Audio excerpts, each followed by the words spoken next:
Jackie. I'm a mom and a preschool teacher, and this video is all about how to get your kid to listen without resorting to yelling, punishments, or rewards. One of the most frustrating things about being a parent is when our kids don't listen. As the parent, we know how to keep our kids safe and we know what they need to do to be safe. And it can get really frustrating if they don't listen, and it can often lead to yelling or resorting to punitive punishments, especially if it keeps on happening and you've tried everything and nothing works. Letting children explore their boundaries is healthy and empowering, but unfortunately not everything can be explored. Some things are just not safe. Glass should not be played with, teeth must be brushed, homework must be done, and shoes have to be worn. These things have to be done to keep your child safe. That's the number one thing that all parents have in regards to their children. They just want their children to be safe. Sometimes our brains go into overdrive,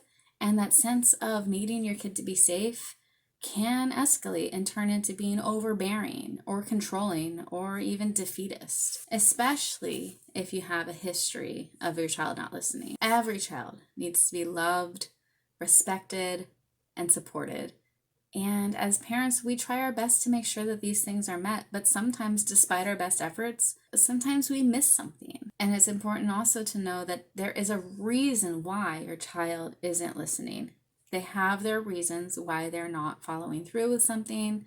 There's always a reason. And with a little bit of patience and a little understanding, we can figure out what that reason is and shift the dynamic to being helpful instead of escalating the situation and making it harder for them to want to listen in the future. A lot of the time, the refusing to listen is a power struggle. And a power struggle is the unheard signal that your child is trying to say, I don't have enough power in my life and I don't have enough control over my life or enough support in my life. So I'm going to do whatever I can to get some power back, even if it means you're going to be mad at me. And it's important to face the reality that behavior issues might be because there's something that you're doing that's making it hard for your child to want to be willing to listen. Think about the last time your child didn't listen to you when it was time to put their shoes on. What did you do? Did you plead and beg? Please put your shoes on, we're going to be late. Did you yell at them or demand?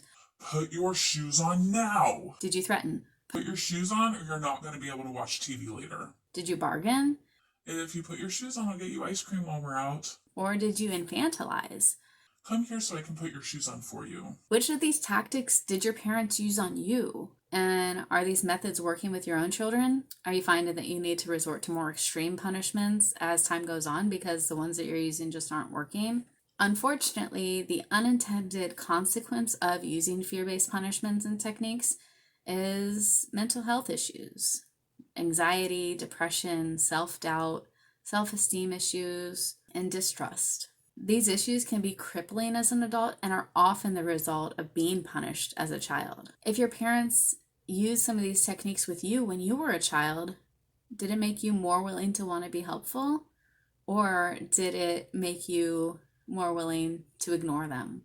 You might be doing the same thing to your child if you're having these issues over and over and over. But there is a better way to handle the situation that can bring you and your child closer together, bring peace and calm to your relationship, and remove that friction that you might be feeling if you keep encountering temper tantrums or meltdowns when it's time to listen. Our brains have 3 states. We have our rational brain, emotional brain, and survival brain. And when a kid doesn't listen, they're often in that emotional part of their brain. And if things keep escalating, they'll often go into their survival state. I have a video that goes into the brain states below, and you can check out that video if you want some more information about how this works in more detail. Now, if you are coming from a place of emotion or survival when it's time for your child to start listening, you're likely to resort to those tactics that your parents used on you without even realizing it. Yelling at a child who's about to cross the street into oncoming traffic comes from the same part of our brains that yell at our kid for not putting their shoes on. It comes from a place of safety, of survival. You want to make sure your child is safe by looking before they cross the street and wearing shoes when they go out of the house. However, yelling at a child who's about to cross the street gets their attention.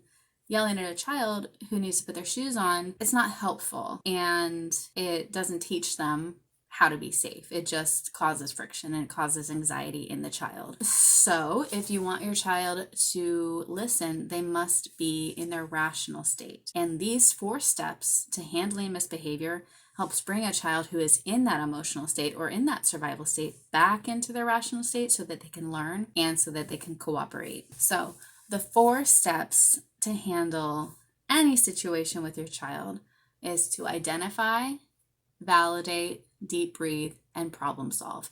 I have a video that goes into the 4 steps in detail below, and you could check out that video if you'd like to learn more information. I'm going to explain how these 4 steps play out in a situation where your child is refusing to put their shoes on. And it doesn't matter what the situation is with your child, you can adapt these 4 steps to any situation, and it will provide a lot of peace and clarity and calm to your relationship with your child. It's important before you use the 4 steps on your child to use them on yourself. Just like a flight attendant says you have to put your oxygen mask on first before helping your child, you can't help a child calm down if you are not calm.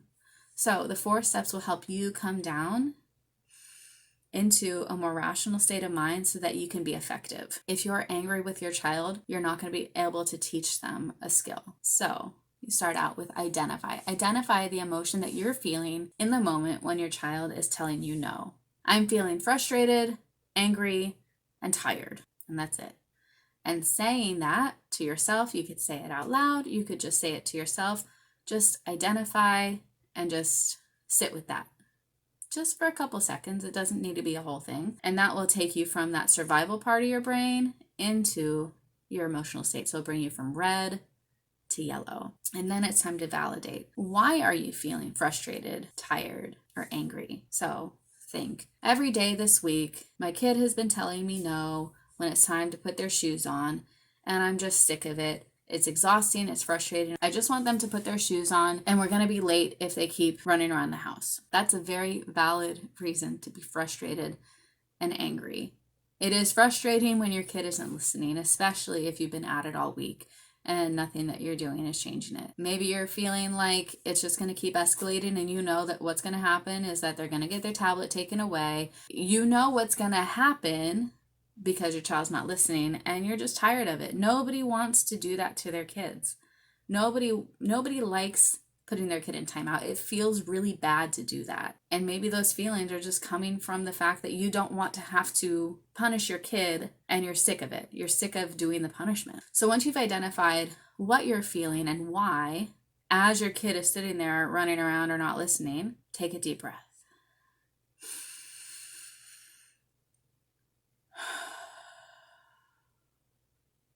Just get oxygen to your brain.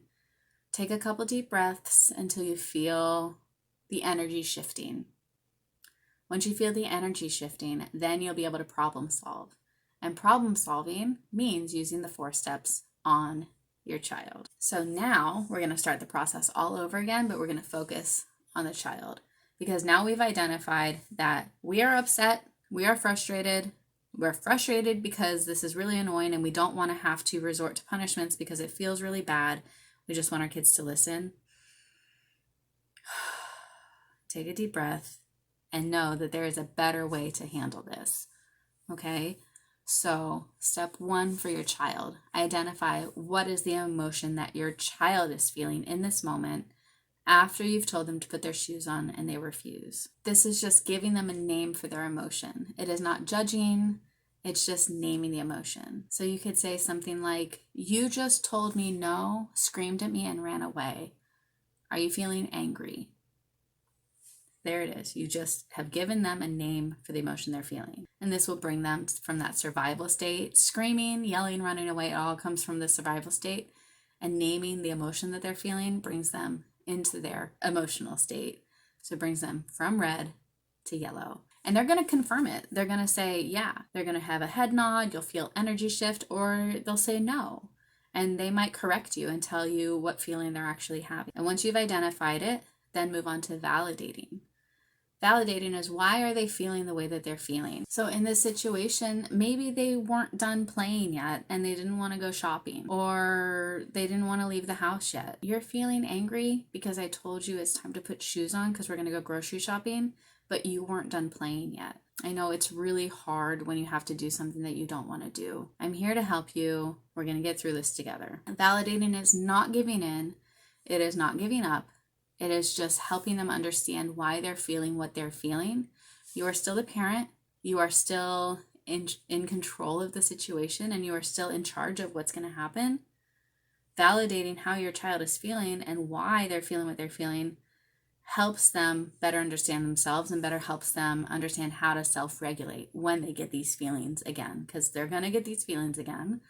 And it's important for them to understand where the feelings are coming from so they know how to navigate it. So validating brings them from yellow, from that emotional state, into the rational state. But before they're ready to problem solve, they have to take a deep breath too. So just tell them, take a deep breath with me.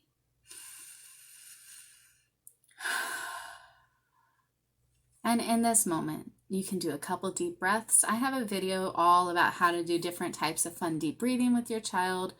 You could also sing a little song, do a funny handshake, whatever love link you want to do in this moment, go ahead and do. And this is the time when you can just connect with your child, where you can make sure that they feel safe and loved and just connected with you. And that connection will help de-escalate both of you and bring you fully back into your rational state so that you can both problem solve this together and work together to get the task done. So now that you have identified yourself and your child, validated yourself and your child, you have both taken some deep breaths, it's time to problem solve so that your child can learn a missing skill. You can explain why it's important to wear shoes and come from a place of love. I love you and I care about you. It's important that you wear your shoes so that you can keep your feet safe while you're outside. Sometimes there's glass or dirt or trash on the ground outside, and I want to make sure that your feet are safe because I love you and I want to keep you safe.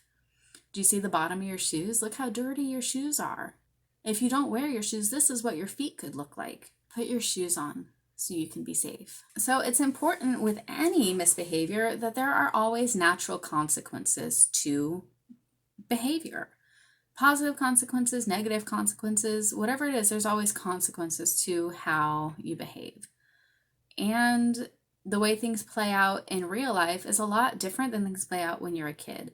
And it's important to let things play out naturally when you're a kid so you can learn how the world works. Having natural consequences as a kid is a lot more empowering and impactful than having punitive fear-based punishments that don't make sense for what's really happening. Punishing a child at home for something that happened on the playground doesn't make sense for a kid, and they're not going to learn how to behave next time that happens. So the natural consequences in this example, so say you need your child to put their shoes on so you can go to the grocery store to get some food. You could just tell them, stores have rules that say no shirt, no shoes, no service. If you don't wear your shoes, you can't go to the store with me. And we don't have a babysitter. I want you to come to the store with me so that you can pick out some fruits and some snacks, but you won't be able to help and you won't be able to choose what you want if you don't put your shoes on. And there is no reason for you to say please. When you say please to a child, it implies that they have a choice. So how does it sound? Please put your shoes on, or we're going grocery shopping, put your shoes on. Please gives them a choice to say no. Giving them that clear direction gives them the instructions and what's expected of them. You don't need to say please, you're just giving them an instruction so you can leave the house together. Children need to be empowered and they need to feel like they have a sense of control in their lives. Putting shoes on is not an option. They don't have a choice whether or not they're going to put their shoes on, but they do have a choice in what color shoes they want to wear, if they want to put the right or the left shoe on first, or what socks they want to wear. So within this, give them an option and a choice for something that they can do within the compliance so that they can feel like they have a little bit of a sense of control over what's happening. Usually having younger children pick between 2 options is good. Older children can handle a couple other options, maybe up to 3 or 4 options. Depending on your child and depending on their ability level, you can give them a couple different options within the task that they can choose. And sometimes children need help. Try your best to be at the least invasive as possible when offering help. So if you have a toddler who's learning to put their shoes on, maybe they can undo the Velcro. You help them put their shoes on, and then they can put the Velcro back on. Or if they're taking their sock off, you can just pull the heel down, and then they can pull the sock off all by themselves. So do whatever you can to be the least invasive so that they can complete most of the task by themselves, and just help them on the parts that they get stuck on. And that help could just be as simple as take a deep breath. I know you can do this. That encouragement is sometimes help enough, and you don't actually have to physically do anything for them. And the last thing is to just start noticing helpful moments. Children want to be helpful as long as they're respected and treated with love and empathy. You can shift the dynamic in your house if you start noticing helpful moments throughout the day. You could say something like, I noticed that you put your cup in the sink after you were done. That was really helpful to keep the table clean. By noticing instead of judging, you're providing a framework for intrinsic motivation. And your child will be more willing to listen if you start noticing the helpful behaviors. And you'll start feeling a shift in the way your family dynamic works if you start seeking the helpful behaviors. I hope that this was helpful. I wish you peace, love, health, and joy.